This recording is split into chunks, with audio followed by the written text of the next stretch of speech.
નમસ્તે મિત્રો, અત્યારે આપણે ઇલેક્ટ્રોમેગ્નેટ કઈ રીતે બને છે તે આપણે જોઈશું.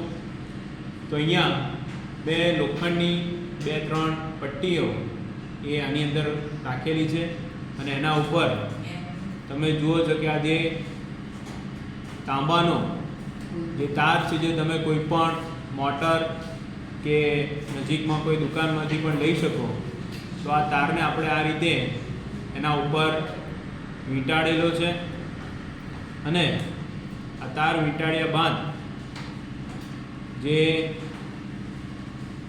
બંને જે છેડા હોય એ બંને છેડાને આપણે એ રીતે રાખીશું.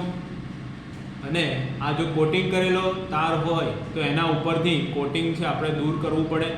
અહીંયાથી આને ગરમ કરીને અથવા તો ઘસીને આનું કોટિંગ આપણે દૂર કરીશું.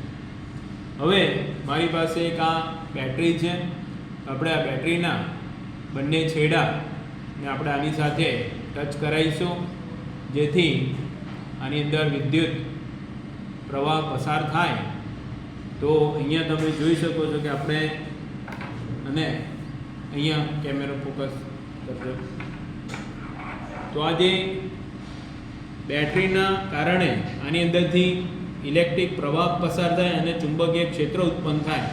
એ ચુંબકીય ક્ષેત્રને કારણે આ જે લોખંડનો દડો છે એને આપણું આ અત્યારે તમે જુઓ તો અત્યારે એને ટચ કરીએ છીએ તો એની સાથે ચોંટતું નથી, બરાબર.